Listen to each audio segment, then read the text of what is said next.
আমাদের আজকের এই ইন্টারভিউর আসলে আমাদের অবজেক্টিভটা হচ্ছে আমরা ইদানিং লক্ষ্য করছি আমাদের দেশের ছেলেমেয়েরা বিদেশে পড়তে যাওয়ার একটা প্রবণতা তৈরি হয়েছে এবং প্রতি বছরই হাজার হাজার স্টুডেন্টস বাইরে যাচ্ছে।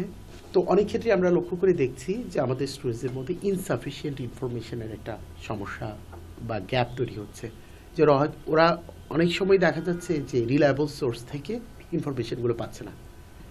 তো এই সমস্যাগুলো চিহ্নিত করা এবং সঠিক ইনফরমেশনটা তাদের কাছে পৌঁছে দেওয়ার লক্ষ্যে আজকে আমাদের এই ইন্টারভিউ।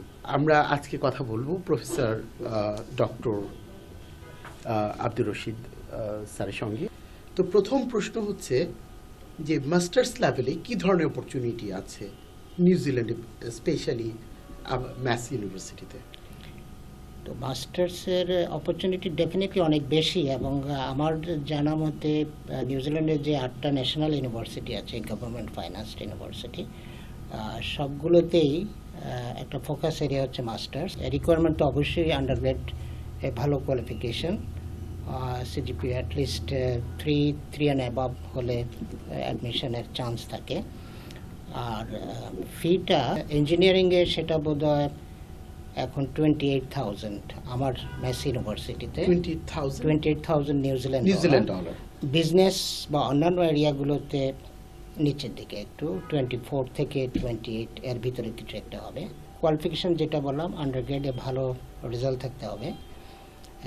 আনফর্চুনেটলি আমাদের দেশের অধিকাংশ ইউনিভার্সিটি, এমনকি কোনো ইউনিভার্সিটি ওইভাবে ওদের লিস্টে থাকে না যে এগুলো রিকগনাইজ। এখানে একটা কোশ্চেন করি যে বাংলাদেশে অনেকগুলো পাবলিক ইউনিভার্সিটি আছে এবং অনেকগুলো প্রাইভেট ইউনিভার্সিটি আছে। তো ম্যাস ইউনিভার্সিটি যখন স্টুডেন্টস কালেকশন করে সেক্ষেত্রে ওদের কি কোনো প্রেফার্ড লিস্ট আছে যে এই ইউনিভার্সিটিগুলো থেকেই কেবল যেতে পারবে আর বাকিরা এই মুহূর্তে নাই? এই মুহূর্তে কোনো পার্টিকুলার কোনো ইউনিভার্সিটি প্রেফার্ড লিস্টে নাই। এটা একটু চেষ্টা করা হচ্ছে যে কোনো ইউনিভার্সিটি থেকে স্টুডেন্টসরা যেতে পারে, they can apply, anybody can apply. And interesting thing হচ্ছে এখনকার সব ছাত্ররাও জানে, টিচাররা সবাই জানেন, ইন্টারনেটের যুগ। Go to the website and all information is they there. Can earn information. Every information from you can get website. there, even the admission form and ultimately transferring fee, everything through a proper channel, through website. Sir, এখন অন্য একটা প্রসঙ্গে কথা বলি যে scholarship opportunity masters লেভেলে কেমন আছে? মাস্টার্সে স্কলারশিপটা আসলে খুব রেয়ার। মাস্টার্সে খুব রেয়ার। খুব এক্সট্রাঅর্ডিনারি ভালো কোনো ছাত্র, ভালো কোনো রিসার্চের সাথে যদি কেউ থাকেন ওখানে, তার ফান্ড থাকে, তাহলে কিছু হেল্প সেখান থেকে পায়। অর্থাৎ কেন মাস্টার্সটা রিসার্চ বেসড মাস্টার্স যদি হয় সেক্ষেত্রে ফান্ডিং এর একটা, স্কলারশিপের একটা সম্ভাবনা কিন্তু কম। ইন্টারন্যাশনালি অনেক ছোটখাটো নানা স্কলারশিপ অপরচুনিটি দেখতে পারে। আমরা জানি স্যার নিউজিল্যান্ড গভর্নমেন্টেরও কিছু স্কলারশিপ অফার থাকে।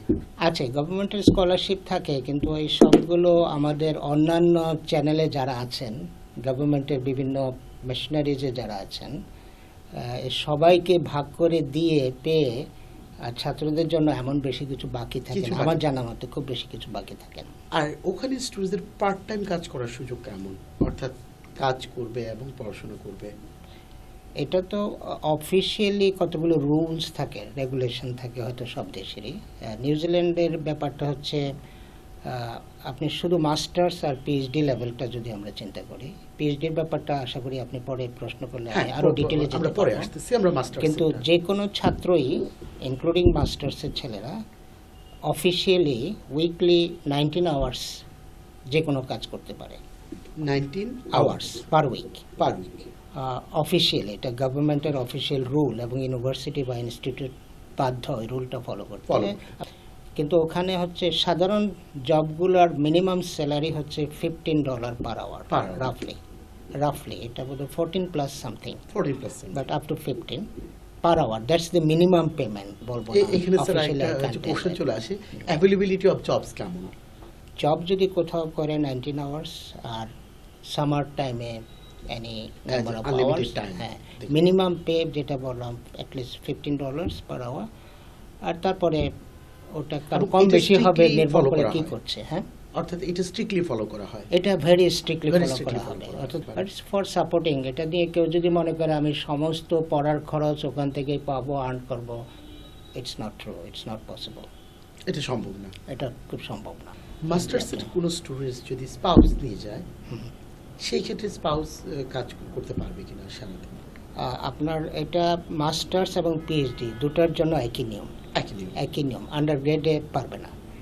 আন্ডার গ্রাজুয়েট ডিগ্রিতে কেউ পড়তে গেলে স্পাউস নিয়ে যেতে পারবে।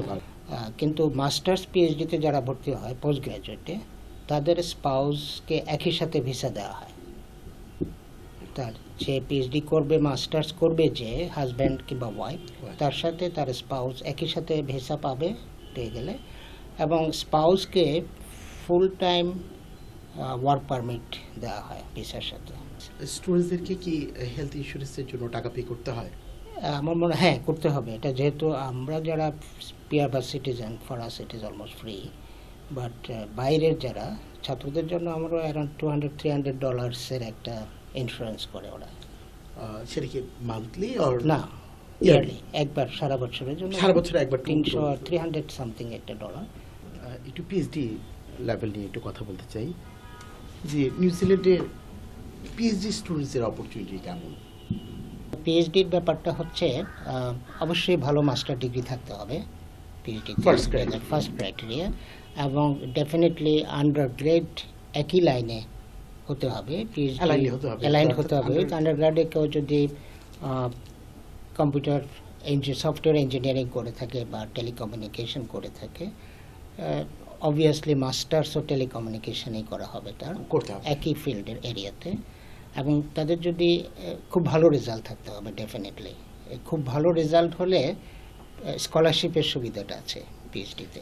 সেক্ষেত্রে কি সিজিপিএ দিয়ে কাউন্ট করা হয়? হ্যাঁ, আমার ধারণা যাদের 3.789 আউট অফ 4, 3.9 আউট অফ 4, তাদের দে আর হাইলি লাইকলি তারা স্কলারশিপে কম্পিটিশন করতে পারবে। সেক্ষেত্রে কোন ইউনিভার্সিটি থেকে সে করছে এটা কোনো বিষয় না? ওটা বিষয় না। ওটার জন্য আপনার বেস্ট হচ্ছে ওই জায়গার কোনো প্রফেসরের সাথে আগেই যদি লিঙ্ক করে, এবং যে ফর্মটা তারা ফিল আপ করবে সেই ফর্মে একটা জায়গায় উল্লেখ করা থাকে, have you already contacted with a professor or lecturer of the university. ওই নিউজিল্যান্ডের কোনো একটি, হ্যাঁ, যেখানে সে অ্যাডমিশন নিতে যাচ্ছে। রেজাল্ট একটা ইম্পর্টেন্ট। আরেকটা হচ্ছে যদি কেউ ছোটোখাটো পাবলিকেশন করে থাকে মাস্টার্সে এখানে কাজ করতে, it's a plus point number 1। এক্ষেত্রে ওয়ার্ক এক্সপিরিয়েন্স কি কোনোভাবে হেল্প করবে? খুব না, বাট ফর এক্সাম্পল কেউ টেলিকমিউনিকেশনে অ্যাপ্লাই করছে পিএইচডি, সে যদি দেখায় সে মাস্টার্স করেছে, খুব সুন্দর ভালো result, on top of that সে কোনো একটা মোবাইল কোম্পানি বা টেলিকমে জব করেছে, that is a plus point, কারণ he is now experience, field experience নিয়ে আসতেছে। তার মানে ক্রাইটেরিয়া অফ সিলেকশন আমরা একটা পাচ্ছি রেজাল্ট, একটা পাচ্ছি with publication, that will definitely have work experience হবে, বাট আফটার দ্য রেজাল্ট। আমাদের নেক্সট অ্যাভেলেবিলিটি অফ ফান্ড কেমন পিএইচডি ফান্ডিংয়ে? বিভিন্ন রকমের ফান্ড আছে। হ্যাঁ, ফান্ডগুলো একটা ফান্ড হচ্ছে প্রফেসররা নিজেরাই যদি বিগ প্রজেক্ট নিজে আগেই পেয়ে থাকেন, যেমন একটা আছে মার্সডেন ফান্ড, এটা 300,000 থেকে $3 মিলিয়ন এরকম বড় ফান্ডের প্রজেক্ট থাকে কারো কারো। সেটা হয় অ্যাডমিশনের আগে কি বিভিন্ন কর্পোরেট হাউসগুলো থেকে এই ধরনের ফান্ডিং এর ব্যবস্থা করা যায়? এটা দেশে নিউজিল্যান্ড কিংবা বিভিন্ন দেশ থেকেও করতে পারে, তারা যদি ফান্ড জোগাড় করতে পারে আফটার অ্যাডমিশন, যে আমার অ্যাডমিশন হয়ে গেছে, আমি লুকিং ফর এ ফান্ডিং, যেটা যদি কারোর হয় তো ভালো কথা। এছাড়াও আরেকটা অপরচুনিটি, ভালো রেজাল্টের আমি যেটা বলছি স্কলারশিপ সম্ভাবনা থাকে। আর এছাড়া যারা ঠিক ওই পরিমাণে ভালো রেজাল্ট হয়নি বাট অ্যাডমিশন হয়ে যাচ্ছে উইথ দেয়ার কোয়ালিফিকেশন, তারা প্রাইভেটলি যেতে পারে। প্রাইভেট ফিটা নিয়ে আমরা আলাপ করতে পারি, এবং দি অপরচুনিটিস বিহাইন্ড এর সাথে আরো অনেক ধরনের অপরচুনিটি আছে, specially for PhD student. Sir, ফিটা কিরকম, অর্থাৎ ফি স্ট্রাকচারটা কেমন? ফিটা নিউজিল্যান্ডে আমি যে কথাগুলো বলছি এগুলো অনেকটা জেনারেলাইজ, সব ইউনিভার্সিটি রাফলি মোর অর লেস সেম, যেহেতু গভর্নমেন্ট ইউনিভার্সিটি এগুলো। যেমন পিএইচডির ফি হচ্ছে নিউজিল্যান্ডে, এবং আরেকটা কথা বলে রাখি, আপনার টপ যে কয়টা কান্ট্রি আছে, New Zealand, Australia, UK, USA, Canada, এই কান্ট্রিগুলোর ভিতরে নিউজিল্যান্ডের এডুকেশনাল কস্ট লোয়েস্ট। Lowest। এই 4-5টার ভিতরে। অস্ট্রেলিয়ার তুলনায় 15-20% কম হবে কম সেখানে। হবে। এখন ফিটা যেটা বললাম সেটাও ওই 4-5টা দেশের চেয়ে নিউজিল্যান্ডে সবচেয়ে কম এখন সবচেয়ে কম। যেটা আছে। Lowest। পিএইচডির ফি হচ্ছে $24,000 New Zealand dollars, For the entire program। Multiplied by 53 টাকা আমাদের দেশে এখন। তো $24,000 হচ্ছে 3 বছরের ফিটা। 3 বছর ফি প্রতি বছরটা দিতে হবে এট এ টাইম। 8,000 আলাদা আলাদা। হ্যাঁ, 8,000 8,000 করলে ডিগ্রি কমপ্লিট হয়ে যাওয়ার পর মাস্টার্স লেভেলের স্টুডেন্টসরা ওরা কি ওখানে কোনো এমপ্লয়মেন্ট অপরচুনিটি পেতে পারে কি? এটা একটা ভালো কোশ্চেন। এটা আন্ডারগ্রেডদের জন্য একই। নিউজিল্যান্ডে যে কেউ একটা ডিগ্রি কমপ্লিট করলে তাকে আরও 1 বছরের ভিসা দেওয়া হয় সেটা Officially। আন্ডারগ্রেডের ক্ষেত্রে আন্ডারগ্রেডও দেওয়া এবং হবে, masters? মাস্টার্সও Okay। দেওয়া হবে, পিএইচডিতেও দেওয়া হবে। 1 বছরের ওয়ার্ক ভিসা দেওয়া হয় তাদেরকে, এবং তাদেরকে বলা হয় this is your work visa here, so you can stay another year and find a job. You explore the market and তুমি জব খুঁজো, দেখো যদি জব পাও 1 বছর। যদি পেয়ে যায় ওখানে নর্মালি পেমেন্ট হচ্ছে লোয়েস্ট 35 বাট 40 অ্যান্ড অ্যাবাভ হয়। পিএইচডি হলে তাদের পেমেন্টটা $1,000 ইয়ার। তার উপরে হয় বছরে, নর্মালি 40-50,000-এর উপরে। তো সেক্ষেত্রে নিউজিল্যান্ডে বোধ হয় কারেন্টলি একটা রুলের যেটা হচ্ছে at least around 40,000 so far I remember যদি স্যালারি হয় দে কোয়ালিফাই ফর পিআর, নিউজিল্যান্ডের কি বলে পার্মানেন্ট রেসিডেন্সি। 1 বছর পর না, ওই জবটা যখন হয় এবং সেটা যদি তার প্রপার লাইনে হয়, যে লাইনে সে হয়। পড়াশোনা করেছে, এবং সেটার স্যালারিটা যদি অ্যারাউন্ড 40,000 অ্যান্ড অ্যাবাভ হয় ইয়ারলি, তাহলে ওরা কোয়ালিফাই করে, দে গেট এক্সট্রা পয়েন্টস এবং এটা প্লাস পয়েন্ট, তখন কোয়ালিফাই করে to apply for permanent residency. যদি অ্যাপ্লাই করে হাইলি লাইকলি তাদেরটা হয়ে যাবে। তখন হয়ে গেলে 2-4-6 মাস 1 বছরের মাথায় এদের পিআর হয়ে যায়। হয়ে গেলে তখন তারা ইচ্ছা করলে ওখানে থাকলো বা দেশে চলে আসলো, up to them, but they have got permanent residency. কিন্তু 2 বছর মিনিমাম না থাকলে পিআর নিয়ে সে বারবার আসা যাওয়া করতে পারে না। তাকে আনলিমিটেড ভিসা তখন আর দেওয়া হয় না। অ্যাটলিস্ট 2 বছর থেকে আসলে তখন আনলিমিটেড পার্মানেন্ট রেসিডেন্সির ভিসা দেওয়া হয়। Any time you can go stay do job whatever you like. এটা একটা চমৎকার। 5 বছর যদি থাকে উইথ পিআর তাহলে তাকে পাসপোর্ট দেওয়া হয়। হি বিকামস এ নিউজিল্যান্ড।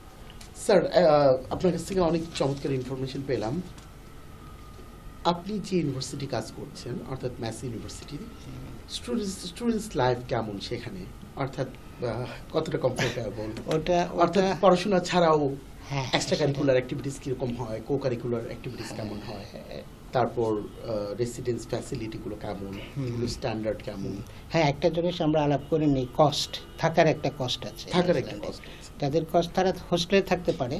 আমার ইউনিভার্সিটির নিজস্ব বিউটিফুল অলমোস্ট 5 স্টার হোটেলের মতো সুন্দর হোস্টেল করা আছে, খুব হাই স্ট্যান্ডার্ড, ফলে কস্ট বেশি। এটা সপ্তাহে $250 আপ টু $300 ফর এ কাপল। বাইরের হোস্টেলগুলোতে ইট ক্যান বি এনিথিং। ঠিক পাশেই আবার প্রাইভেট হোস্টেল আছে, প্রাইভেটলি করা, যেগুলোতে ইন্টারন্যাশনাল ছেলেরা নর্মালি থাকে। সেগুলোর হচ্ছে সপ্তাহে $150-160 New Zealand dollar per week pay করতে হয় স্টে করার জন্য। আর তাদের একটা খাবার দাবার খরচ আছে, সেটা রাফলি ইট ভ্যারিজ $50 থেকে $60, $70, $80 এনিথিং ইটস কি করে তারা। হ্যাঁ, রাফলি ওদের একটা স্ট্যান্ডার্ড হিসাব আছে। একটা ইন্টারন্যাশনাল স্টুডেন্ট $7,000-8,000 থেকে $10,000 ভিতরে তার খরচ হবে বছরে থাকার জন্য নিউজিল্যান্ডে, থাকা, খাওয়া খরচ, ট্রান্সপোর্ট ইত্যাদি। এই ফ্যাসিলিটিগুলো এনজয় করার জন্য আলাদা কি কোনো পে করতে হয়, যেমন জিমে লাগে? জিমে এরা স্টুডেন্টরা বোধহয় $200-300 পার ইয়ার দেয়। এরা 365 ডেজ ওরা এনজয় করে। Highly sophisticated gym. ওখানে ওই অলিম্পিকে যে টিমটা যায় নিউজিল্যান্ডে, তার যে ফিজিওথেরাপিস্ট সে ওখানে বসে থাকে, ওইটাতে ওরা ওই লেভেলের কাজ করে। আমাদের ইউনিভার্সিটিতে একটা ইনস্টিটিউট আছে, ইনস্টিটিউট অফ স্পোর্টস, এই যে রাগবি খেলা, ক্রিকেট খেলা, খেলার উপরে একটা ইনস্টিটিউট এবং ডিগ্রি দেয় খেলাধুলার উপরে ইউনিভার্সিটিতে। It's unique. স্যার, খুবই ভ্যালুয়েবল ইনফরমেশন। স্যার, একটা লাস্ট কোশ্চেন করব, যে আমাদের স্টুডেন্টস যারা এখন যারা এসএসসি পাস করে যাচ্ছে, এইচএসসি পাস করে যাচ্ছে, কিংবা আন্ডার গ্রাজুয়েটে এখন পড়াশোনা করছে, তাদের ক্যারিয়ার প্ল্যানিংটা কেমন হওয়া উচিত? বাইরে যেটা নিউজিল্যান্ডে, সেটা ছেলেদেরকে ফুল ফ্রিডম দেওয়া হয় টু চুজ হিজ ক্যারিয়ার। প্যারেন্টসরা কখনো ইম্পোজ করে না। ইম্পোজ করে প্যারেন্টস বলে না তোমাকে ডাক্তার হতে হবে, তোমাকে ইঞ্জিনিয়ার হতে হবে, তোমাকে পিএইচডি করতে হবে, কিছু বলবে না। This is not the tradition ওখানে। এবং ইয়ং ছেলেমেয়েরা এটা পছন্দও করে না। পছন্দ করে। তারা চায় ক্রিয়েটিভ হতে। আমার যেটা পছন্দ ভালো, আমি সেটাতে ভালো হব। ভালো করার চেষ্টা ইট ক্যান বি এনিথিং। সে হয়তো চুজ করলো আমি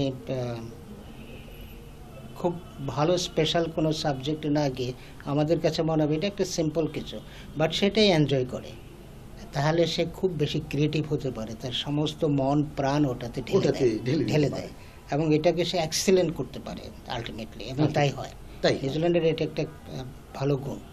বাইরে যেখানে যায় দেখা যায় তারা টপে চলে আসে কুইকলি।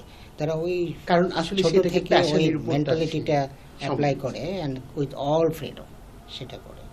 তো আমাদের দেশে তো ওদের পক্ষে এটা সম্ভব, যেহেতু ওদের পপুলেশন কম, বিগ Resource ইকোনমি, অনেক বেশি। রিসোর্স আছে, অপরচুনিটি আছে, একটা কম পপুলেশন। আমাদের তো তা না, আমাদের সেই 17 কোটি লোক, তাই না, অলমোস্ট কাছাকাছি।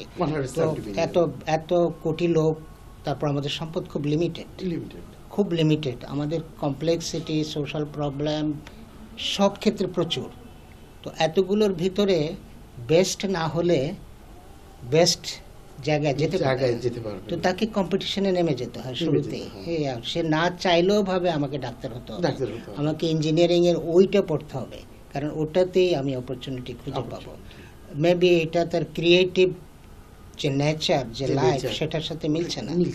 তো ওদিকে আমাদের দেশে এটা অবভিয়াসলি কারণটা ওখানে। যদি ওদের মতো হতো, হয়তো আমাদের ছেলেমেয়েরা, আমরা তো বাইরেও পড়ালাম, এদেশেও আমি পড়ালাম, দেখলাম এরা মোটেই কম না অন্যান্য দেশের ছেলে মেয়েদের চেয়ে, তাদের কোয়ালিটি।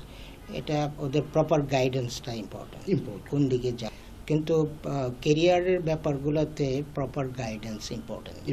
ওখানে আমাদের every year, every semester whole lot of people আছে যারা তাদেরকে কেরিয়ার নিয়ে কাউন্সেলিং করে, এক্সপোজার দেয়, বাইরে থেকে লোকজন নিয়ে আসে বিভিন্ন এরিয়া থেকে, তাদেরকে দিয়ে 1 ঘন্টা 2 ঘন্টা টক দেওয়া হয়, exposing to that particular field, what is the interest, what is the future, এগুলো নিয়ে তাদেরকে নানাভাবে, but they have got their freedom to choose. কোনো ইম্পোজ না, but they have got their freedom to choose. তো কেরিয়ারটার ব্যাপারে এখনকার ওয়ার্ল্ডে ইটস কম্পিটিটিভ ডেফিনেটলি। তো বাইরেও অপরচুনিটি আছে, দেশেও যে নাই তা না। আমি পার্সোনালি হয়তো পছন্দ করতাম যার ভিতরে যে ক্রিয়েটিভনেসটা আছে সেটা যদি ফাইনালি অ্যাপ্লাই করে বড় হতে পারতো, সাকসেসফুল হতে পারতো, সেটাই। কিন্তু তারপরেও অন্য নানা কারণ থাকে। তো গাইডেন্সটা ইম্পর্টেন্ট সেখানে। অ্যান্ড বিশেষ করে এক্সপিরিয়েন্স পিপল যাদের ভিতরে ইন্টেলেকচুয়াল ক্যাপাসিটি অনেক দিন অ্যাকুমুলেট করা আছে, আইপি যাদেরকে বলি, এই ধরনের লোকজনের টাচে আসা বা এক্সপোজার পাওয়া, একটু কথা বলা তাদের সাথে time to time, symposium, seminar, এদের সাথে ইন্টারাকশন। অনেক ছেলেকে আমি এখানে যেটা দেখি, তারা বুঝতেই পারছে না তারা কি করছে অথবা কি করবে, এবং এটার একটা বড় কারণ তারা এক্সপোজ হচ্ছে না ওই ধরনের লোকজনদের সাথে একসাথে বসে কথা বলতে পারছে না, কোশ্চেনই করে না। আমাদের দেশে ক্লাসে বা কোথাও গেলে জিজ্ঞেস করলে কেউ মুখ ফুটে কথা বলতে চায় না, কোশ্চেন করতে চায় না। ট্রেডিশনটা তৈরি হয় না ওখানে। ওখানে প্রাইমারি স্কুলের একটা বাচ্চা পাওয়ার পয়েন্ট দিয়ে প্রেজেন্টেশনে যায় করে, হ্যাঁ, এবং ওরা এনকারেজ করে, এত বেশি এনকারেজ করে। হয়তো ছেলেটা পড়াশোনা তেমন ভালো কিছুই করছে না, হয়তো ফেলই করছে অনেক কাগজে, কিন্তু তাকে এত সুন্দর করে অ্যাপ্রিসিয়েট করবে, তাকে এত ভালো অ্যাপ্রিসিয়েট করবে লেখায় এবং কথায়, সে মোটিভেটেড হয়ে পড়ে। কারণ প্রত্যেকের ভিতরে পটেনশিয়াল আছে ভালো হয়, তাই না? তো এই অপরচুনিটিটা পাওয়াটা, এটার জন্য এই গাইডেন্সটা হলে ভালো হয়। নিজেকে অনেক ভালো জায়গায় নিয়ে যেতে পারে গাইডেন্সটা, স্কোপটা থাকলে। থ্যাংক ইউ স্যার, আপনার মূল্যবান সময় দেওয়ার জন্য। থ্যাংক ইউ, আপনাকে অনেক ধন্যবাদ।